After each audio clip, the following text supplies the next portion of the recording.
ഇപ്പൊ ഓണം ആവാറായി, ഇപ്പൊ എല്ലാം കിട്ടും. പള്ളിക്ക് ചോദിച്ചില്ല ഓണപരിപാടി ഉണ്ടോ, എന്റെ ഫ്ലെക്സ് വെക്കുവോ, ഞാൻ തരാം ട്രോഫി, ഞാൻ തരാം സർവ്വതും, എല്ലാത്തിനും വാരിക്കോരി. അല്ലാഹിക്കില്ല. അള്ളാടെ പള്ളി അങ്ങനെ നടക്കട്ടെ. അള്ളാടെ പള്ളി പണിയൊന്നും വേണ്ട. എന്തിനാ അത്ര വലിയ പള്ളി? എൻ്റെ വീട് എന്നെക്കാളും വലുതല്ലേ, എന്തിനാ അള്ളാഹിക്ക് ഇത്ര വലിയ വീട്? അള്ളാഹു ഈമാൻ തരുമാറാകട്ടെ. പണിയണ്ട, കൊടുക്കണ്ട, നീ ഇങ്ങനെ വെച്ചോ, മയ്യത്ത് കട്ടിലി വെച്ചോണ്ട് പോണ ഇതൊക്കെ. അള്ളാഹു ഈമാൻ തരുമാറാകട്ടെ. എത്ര പാപങ്ങൾ കണ്ണീര് കുടിക്കുന്നുണ്ടെന്നറിയും. കൂടപ്പിറപ്പുകൾ ഒന്നുമില്ലാതെ കരയുന്നവർ, വളരെ പ്രയാസത്തിൽ കഴിയുന്ന എത്രയോ പേര് രോഗങ്ങളും ബുദ്ധിമുട്ടുകളും ദുരിതങ്ങളുമായിട്ട് പട്ടിണി കിടക്കുന്നവരും കൊടുക്കൂല. സ്വന്തം കൂടപ്പിറപ്പ് വീടിന്റെ മുന്നിൽ തിന്നാനില്ലാതെ കിടക്കണ, കൊടുക്കോ? ഇവൻ വെക്കണ 2 നിലയാ. പടച്ചവനെ സഹായിക്കാറില്ല. എത്ര രോഗികൾ, എത്രയോ യതീമീങ്ങൾ നല്ല കാര്യങ്ങൾക്ക് വേണ്ടി ചോദിക്കുമ്പോൾ ഒളിച്ചു കളിക്ക. ഇല്ല ഇല്ല ഇല്ല. അള്ളാഹു കാത്തിരക്ഷിക്കുമാറാകട്ടെ. ചിന്തിക്കേണ്ടത്, ചിലപ്പോഴൊക്കെ വിഷമം തോന്നാറുണ്ട്. ഇങ്ങനെയൊക്കെ ചോദിക്കുമ്പോൾ ഇല്ല എന്ന് പറയുമ്പോൾ സങ്കടപ്പെടാറുണ്ട്. ഒരിക്കലും സങ്കടപ്പെടല്ലേ. ഞാൻ നിങ്ങളോട് പറയണത്, അവിടെയൊക്കെ പറയണത്, ആരുടെങ്കിലും ഇടയ്ക്ക് പോകുമ്പോൾ സമ്പത്തുള്ളവൻ്റെ മുന്നിൽ പോയി ചോദിക്കുമ്പോൾ തരുന്നില്ലെങ്കിൽ സങ്കടപ്പെടരുത്. കാരണം എന്തെന്നറിയോ? അള്ളാഹിക്ക് വേണ്ട അവൻ്റെ പണം. അതാ മനസ്സിലാക്കണ്ടേ. അള്ളാഹിക്ക് വേണ്ട. എത്രയോ പേര് ഈ പള്ളിക്ക് വേണ്ടി ലക്ഷങ്ങൾ കടമുള്ളവര് 1500 രൂപ തന്നിട്ട് ദുആ ചെയ്യാൻ പറയണ.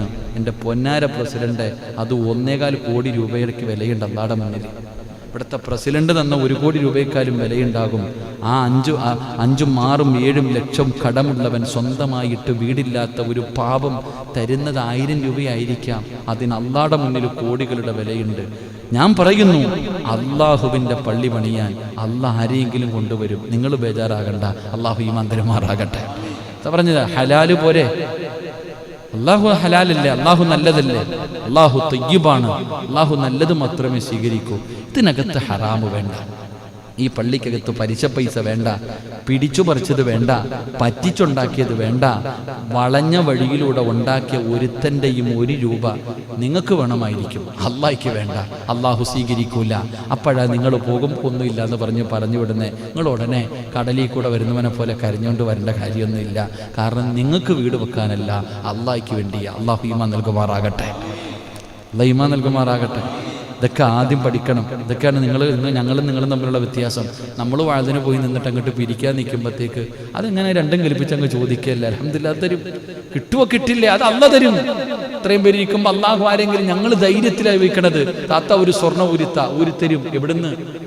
പെണ്ണുങ്ങൾ ആരെങ്കിലും ഊരിത്തരുവോ? 100 പെണ്ണുങ്ങൾ ഫ്രണ്ടിലിരിക്കുമ്പോൾ ഒറ്റ ചോദ്യം, എനിക്കൊരു മോതിരം വേണം, ഊരിത്ത. അതൊരു വിശ്വാസമാ. കാരണം ചോദിക്കുന്നത് എൻ്റെ പെണ്ണുമ്പിള്ളേക്കല്ല, അള്ളാഹിക്ക് വേണ്ടി. ആരെങ്കിലും അള്ളാഹ് കൊണ്ടുവരും. തൻ്റെ മുന്നിലിരിക്കുന്നവരോട് 10,000-ഉം 20,000-ഉം ചോദിക്കുമ്പോൾ ഞാൻ ഉണ്ടെന്ന് പറഞ്ഞ് കൈവെക്കും. അത് അള്ളാഹ് കൊടുക്കുന്ന മനസ്സ്.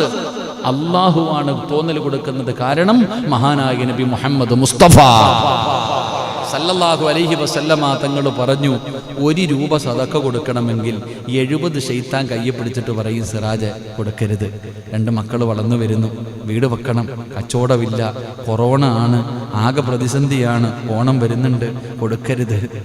എത്ര എണ്ണം? 70 എണ്ണം. 70 ശൈത്താൻ എൻ്റെ കയ്യെ പിടിച്ചിട്ട് പറയും കൊടുക്കരുത്. അപ്പം ഞാൻ പറയും, എടുക്കടാ കൈ. അള്ളയാടാ സമ്പത്ത് തരുന്നവൻ, അല്ല തരും. 70 എണ്ണത്തിനെ പരാജയപ്പെടുത്തിയാലേ 1 രൂപ സദക്ക ചെയ്യാൻ കഴിയൂ എന്ന് ആദരവായ പ്രവാചകൻ നബി മുഹമ്മദ് മുസ്തഫ. 70 എണ്ണത്തിനെ വലിച്ചെറിഞ്ഞാലേ 1 രൂപ കൊടുക്കാൻ പറ്റൂ. അപ്പം 10 രൂപ കൊടുക്കണമെങ്കിലും. അതാ ഞാൻ പറഞ്ഞത്, മനസ്സ് അത് അള്ളാഹു തരണം, അള്ളാഹു തീരുമാനിക്കണം. നീ തീരുമാനിച്ചാൽ കൊടുക്കാൻ പറ്റൂല. അള്ളാഹു നമുക്ക് ഈമാൻ നൽകുമാറാകട്ടെ. അതുകൊണ്ട് എൻ്റെ പ്രിയപ്പെട്ട സഹോദരങ്ങളെ, നന്മകൾ അധികമായിട്ട് ചെയ്യും. ജീവിതത്തിൽ എന്തെങ്കിലുമൊക്കെ, ഞാൻ ഇന്നും ഒരു വീട്ടിൽ പോയപ്പോൾ ഞാൻ അവരോട് പറഞ്ഞു, ജീവിതത്തിൽ കോടിക്കണക്കിന് ആസ്തിയുണ്ടെന്ന് പറഞ്ഞിട്ട് കാര്യമൊന്നുമില്ല. അവിടെയുണ്ട്, ഇവിടെയുണ്ട്, എനിക്ക് അവിടെ വീടുണ്ട്. ഞാൻ മുബാഷിക്കടുത്തും പറയും, മുബാഷിക്ക അവിടെ വസ്തു കിടക്കുന്നുണ്ട്, JCB ഉണ്ട്, മറ്റേ ക്രെയിൻ കിടക്കുന്നുണ്ട്. ഇതൊന്നും കിടക്കുന്നുണ്ടെന്ന് പറഞ്ഞിട്ട് കാര്യമൊന്നുമില്ല. അവിടെ ഇവിടെ ഉണ്ടെന്ന് പറഞ്ഞിട്ട് കാര്യമൊന്നുമില്ല.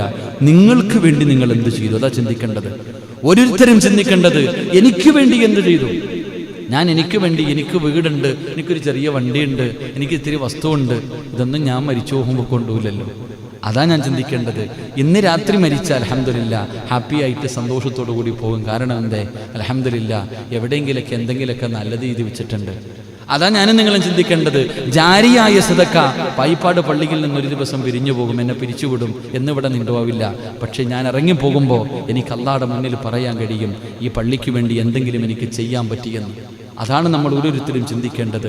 ആഖിറത്തിലേക്ക് വെക്ക്, എന്തെങ്കിലും ചെയ്തു വെക്ക്. അല്ലാതെ അവിടെ ഇവിടെയും വാങ്ങിയിട്ടിട്ട് കാര്യമൊന്നുമില്ല. അല്ലാഹ്ക്ക് വേണ്ടി എന്തെങ്കിലും കൊടുത്തു കഴിഞ്ഞാൽ ജാരിയായ സദക്ക പള്ളിക്ക് വേണ്ടി കൊടുക്ക്. പള്ളിപ്പറമ്പിൽ കിടക്കുമ്പോൾ യാചിക്കേണ്ടി വരില്ല. ഈ പള്ളിപ്പറമ്പിൽ എത്രയോ പേര് കിടന്ന് യാചിക്കുന്നു. കാരണം എന്തേ? മക്കളാരും വരാറില്ല. എളുപ്പം തീരുന്ന പള്ളിയിൽ പോകും, എളുപ്പത്തിൽ എവിടെ തീരുക. ഇപ്പം പിന്നെ ഒരുപാടെണ്ണം ഉള്ളതുകൊണ്ട് എവിടെയെങ്കിലും ഓടിക്കേറി പോകാമല്ലോ. അപ്പം പിന്നെ ഇവിടുത്തെ ബുദ്ധിമുട്ട് AC ഒക്കെ ഉള്ളതുകൊണ്ട് അങ്ങോട്ട് ഇങ്ങോട്ടൊക്കെ ഓടാമല്ലോ, കുഴപ്പമൊന്നുമില്ലല്ലോ. എല്ലായിടത്തും നിസ്കരിക്കാമല്ലോ, പള്ളിയൊന്നും വേണമെന്നില്ലല്ലോ. റൂം കിട്ടിയാലും നമുക്ക് നിസ്കരിക്കാം, ഓടിച്ചാടി അവിടെ ഇവിടെയൊക്കെ പോകാം. ഇവിടെ ആരെങ്കിലും വരാറുണ്ടോ? വെള്ളിയാഴ്ച ഇവിടെ വന്നാൽ എത്ര പേരാ താഴ്ത്തിറങ്ങുക? ഞാൻ കുറേ കാലം കൊണ്ട് പറയണം, ആ കാടൊന്ന് വെട്ടെന്ന്. ബംഗാളി പോലും ഇറങ്ങണില്ല, പാമ്പുണ്ടെന്ന് പറഞ്ഞുകൊണ്ട്. അവസ്ഥ ആരാ പോക? അവസാനം ഇവിടെ കിടക്കുമ്പോൾ നിങ്ങളുടെ ഗതി ഇതൊക്കെ തന്നെയല്ലേ? അതുകൊണ്ട് ഞാൻ പറയുന്നത്, എന്തെങ്കിലും നന്മകൾ ചെയ്തു വെക്ക്. ആഖിറത്തിലേക്ക് വേണ്ടി രക്ഷപ്പെടാൻ എന്തെങ്കിലും ജീവിതത്തിൽ ചെയ്തു വെക്ക്. അല്ലാഹു നമുക്ക് ഈമാൻ നൽകുമാറാകട്ടെ. എപ്പോഴും അവസരം കിട്ടണമെന്നില്ല. സ്വന്തമായിട്ടൊരു പള്ളി കിട്ടാന്ന് വെച്ചാൽ നടക്കണ കാര്യമല്ല. സ്വന്തമായിട്ടൊരു പള്ളി കിട്ടാന്ന് വെച്ചാൽ വലിയ പ്രയാസമുള്ള കാര്യമാണ്. അതിൻ്റെയൊക്കെ ബുദ്ധിമുട്ട് ഇവർക്കൊക്കെ അറിയാം. ഞാനൊക്കെ അനുഭവിച്ചുകൊണ്ടിരിക്കുക. നമ്മുടെയൊക്കെ ഒരു വലിയ എന്തെന്നറിയാൻ അതിൻ്റെ പ്രതിഫലം. ഞാൻ 2 ദിവസമായിട്ട് എൻ്റെ പ്രിയപ്പെട്ട പിതാവിനെ കുറേ കാലമായി സ്വപ്നം കണ്ടിട്ട്, എൻ്റെ അത്തായി ഞാൻ സ്വപ്നം കണ്ടിട്ട് കുറേ നാളായി. അൽഹംദുലില്ലാ. ഇതെന്നറിയില്ല, പതിവില്ലാതെ ഞാൻ എൻ്റെ ഉപ്പാനെ ഇന്ന് 2 ദിവസം ഞാൻ സ്വപ്നം കണ്ടു. അള്ളാഹു ഖബർ വിശാലമാക്കി കൊടുക്കുമാറാകട്ടെ.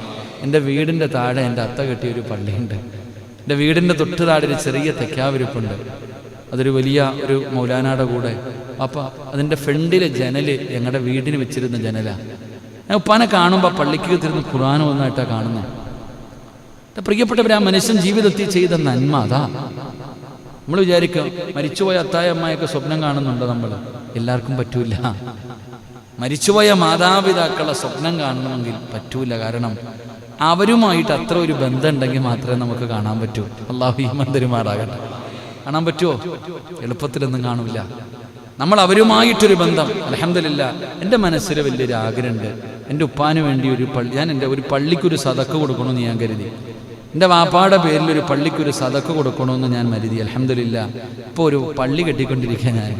ഞങ്ങളുടെ വാപ്പായ്ക്ക് വേണ്ടി ഇൻഷാ അല്ലാഹ് ഞാനൊരു പള്ളി കെട്ടിക്കൊണ്ടിരിക്കുക. പള്ളിയുടെ 2 നിലയും വാർത്ത് തേപ്പ് നടന്നുകൊണ്ടിരിക്കുക. വലിയ പള്ളിയൊന്നുമല്ല, ഇപ്പോൾ ചെറിയൊരു പള്ളി, 1500 സ്ക്വയർ ഫീറ്റ് ഉള്ളൊരു പള്ളി. അൽഹംദുലില്ലാ, നിങ്ങളൊക്കെ ദുആ ചെയ്യണം. അള്ളാഹു അതിൻ്റെ പണി അള്ളാഹു എളുപ്പത്തിലാക്കി തരുമാറാകട്ടെ. ചെറിയൊരു മസ്ജിദ്, അൽഹംദുലില്ലാ, മനോഹരം. ഈ പള്ളി തീരുന്നതിന് മുമ്പ് ഞാനത് തീർക്കും. എനിക്ക് എത്രയും പെട്ടെന്ന് തീർക്കണം. നമ്മൾ ഇതൊക്കെയാണ് ജീവിതത്തിലുണ്ട്. എന്തിനായി ചെയ്യണേ? ഞാനിന്ന് എൻ്റെ ഉമ്മാനെ വിളിച്ച് ഞാൻ പറഞ്ഞു, ഉമ്മ, വാപ്പാനെ നീ എന്തിനാ മോനെ പഠിക്കണം? നീ ഒരുപാട് നന്മ ചെയ്യണമല്ലോ ഉപ്പായ്ക്ക് വേണ്ടി. ദുആ ചെയ്യണമല്ലോ, എനിക്ക് വേണ്ടിയല്ല, നമുക്ക് രക്ഷപ്പെടാൻ. ഞാൻ പറഞ്ഞത്, അയ്യോ ഞാൻ പള്ളി കെട്ടെന്ന് പറഞ്ഞ് പത്രത്തിൽ കൊടുത്തല്ല. ഞാൻ പറഞ്ഞത് എന്തെങ്കിലും ചെയ്തു വെക്ക്. എൻ്റെ ഭാര്യയിലും മക്കളിലും എനിക്ക് വലിയ പ്രതീക്ഷയൊന്നുമില്ല. ഞാൻ മരിച്ചുപോയ എനിക്കവർ ദുആ ചെയ്യുമെന്ന് ഉറപ്പിച്ച് പറയാൻ കഴിയോ? മനുഷ്യ കഴിയോ? ഈ ഷാജിയണ്ണൻ മരിച്ചുപോയ ഷാജിയണ്ണൻ്റെ മകനും മക്കളൊക്കെ ദുആ ചെയ്യുമെന്ന് ഉറപ്പിച്ച് പറയാൻ പറ്റുമോ? മനസ്സാരണ്ണന് പറ്റുമോ? നമുക്ക് ആർക്കെങ്കിലും പറയാൻ പറ്റുമോ? ചെയ്തപ്പോ സമയമില്ല, നമുക്ക് തന്നെ സമയമില്ല, പിന്നെ നമ്മുടെ മക്കള്. പക്ഷെ അവിടെ കിടക്കുമ്പോൾ എന്ത് ചെയ്യരുത്? തെണ്ടരുത്. യാചിക്കുമെന്ന ഖബറിൽ കിടക്കുന്ന ജനാസ മയ്യത്തുകൾ യാചിക്കും. കുടുംബക്കാരും മക്കളും ദുആ ചെയ്യാതെ വരുമ്പോൾ അവർ യാചിക്കുമത്ര, അല്ലാ ഈ ഭൂമിയിൽ ആരെങ്കിലും ദുആ ചെയ്യണേ, അല്ലാഹുമ്മ ഗുഫിർ ലിൽ മുഅ്മിനീന വൽ മുഅ്മിനാത്ത് വൽ മുസ്ലിമീന വൽ മുസ്ലിമാത്ത്. നമ്മൾ ദുആ ചെയ്യല്ലോ, അല്ലാ ഈ പള്ളിക്കാട്ടി കിടക്കണേ, എല്ലാവർക്കും നീ പുറത്തു കൊടുക്കല്ല. എൻ്റെ പ്രിയപ്പെട്ടവരെ, മക്കളും കുടുംബക്കാരും തിരിഞ്ഞു നോക്കാതെ വരുമ്പോൾ മയ്യത്ത് യാചിക്കുമെന്ന. ജീവിച്ചിരുന്ന കാലത്ത് അവർ യാചിച്ചിട്ടില്ല. മരിച്ചതിന് ശേഷം അവരുണ്ടാക്കിയ സമ്പത്തും തിന്നിട്ട് നമ്മുടെ പണി എന്താ? അവരെ കൊണ്ട് യാചിപ്പിക്കൽ. അള്ളാഹു കാക്കുമാറാകട്ടെ. രക്ഷപ്പെടുവോ നമ്മൾ? നാളെ നിന്റെ ഗതിയും ഇത് തന്നെയാണ്. കൊടുത്തതേ കിട്ടൂ. ഇന്നൊരു ഉമ്മ വിളിച്ചിട്ട് പറയുന്നു, ഉസ്താദെ ബിന്ദു കരച്ചിലെന്നറിയോ? ഉസ്താദെ, എൻ്റെ മോൻ പെണ്ണ് കെട്ടി, എന്നെ തിരിഞ്ഞു നോക്കണില്ല ഉസ്താദെ. എൻ്റെ 2 മക്കളും മരിച്ചിട്ട് പോലും വന്നില്ല. വീട്ടിൽ മരണം സംഭവിച്ചു എന്നിട്ട് പോലും വരുന്നില്ല. ഞാൻ ചോദിച്ചു, എന്തിനാ ഉമ്മ നിങ്ങൾ കരയണേ? സഹിക്കാൻ പറ്റണില്ല ഉസ്താദെ. അതാണ് ചിലരുടെ വേദന. വല്ലാത്ത മനസ്സെങ്ങനെ ജീവിച്ചിരിക്കുമ്പോൾ പോലും. അള്ളാഹു ആ ഉമ്മയ്ക്ക് ക്ഷമ കൊടുക്കുമാറാകട്ടെ. അള്ളാഹു പാവത്തിന് നല്ലൊരു ജീവിതം കൊടുക്കുമാറാകട്ടെ. എൻ്റെ പ്രിയപ്പെട്ടവരെ, ജീവിച്ചിരിക്കണ കാലത്ത് പോലും ചെയ്യണില്ല. ഞാൻ ആ ഉമ്മാനോട് പറഞ്ഞു, അവൻ ചെയ്തതിനുള്ള അള്ളാഹ് അവന് കൊടുക്കും. ഞാൻ നിങ്ങളോട് പറയുന്നു, നമ്മൾ എന്തെങ്കിലുമൊക്കെ ജീവിതത്തിൽ ചെയ്തു വെക്കുക സഹോദര. അള്ളാഹു നിങ്ങൾക്ക് തന്ന ഒരു സുവർണ അവസരമാണ് പള്ളിക്ക് വേണ്ടി കൊടുക്കാൻ. ജാരിയായ സദക്ക എന്തെങ്കിലുമൊക്കെ കൊടുത്ത് അവനവൻ്റെ ആഖിറം രക്ഷപ്പെടുത്ത് അള്ളാഹു നമുക്ക് ഭാഗ്യം നൽകി അനുഗ്രഹിക്കുമാറാകട്ടെ. മഹാനായ നബി മുഹമ്മദ് മുസ്തഫ സല്ലല്ലാഹു അലൈഹി വസല്ലം എൻ്റെ പ്രഭാഷണം ലൈവ് കേട്ടുകൊണ്ടിരിക്കുന്നത് എനിക്ക് തന്നെ മടി തുടങ്ങി എന്നും ഇത് പറയാൻ, എന്നും പള്ളിക്ക് വേണ്ടി എന്തെങ്കിലും തരണമെന്ന് പറയാൻ കേട്ട് നിങ്ങൾ മടുത്തു എന്ന് എനിക്കറിയാം. എങ്കിലും ആരെങ്കിലും, അള്ളാഹുവാണല്ലോ ഒരു മനുഷ്യനും ചിന്ത കൊടുക്കുന്നത്, ഓരോ മനുഷ്യന്റെ മനസ്സിൽ ആഗ്രഹം കൊടുക്കുന്നത് അള്ളാഹുവല്ലേ. എൻ്റെ പ്രിയപ്പെട്ടവരെ, പള്ളിയുടെ വാർപ്പിന് തട്ടടിച്ചു കൊണ്ടിരിക്കുന്നു. എന്തെന്ന് ചോദിച്ചാൽ അള്ളാഹു ആയാലും അറിയില്ല. അതുകൊണ്ട് നിങ്ങളെ കൊണ്ട് കഴിയുന്നത് അൽഹംദുലില്ലാഹ് സ്വമനസാൽ അള്ളാഹുവിൻ്റെ ഭവനത്തിന് വേണ്ടി, അള്ളാഹ്ക്ക് വേണ്ടി കൊടുക്കാൻ നിങ്ങൾ തയ്യാറാകുക. അള്ളാഹുടെ കയ്യിൽ കൊടുത്താൽ നഷ്ടപ്പെട്ടു പോകൂല, കള്ളം കൊണ്ടുപോകൂല, തീ കൊണ്ടുപോകൂല, ടാക്സ് പിടിച്ചുകൊണ്ട് പോകത്തില്ല. അള്ളാഹുവിൻ്റെ കയ്യിൽ കൊടുത്താൽ സുരക്ഷിതമായി അള്ളാഹു നിങ്ങൾക്ക് തിരിച്ചു തരുമെന്ന് ആദരവായ പ്രവാചകൻ നബി മുഹമ്മദ് മുസ്തഫ സല്ലല്ലാഹു അലൈഹി വസല്ലമ തങ്ങൾ അവിടെ നിന്ന് പറയുമ്പോൾ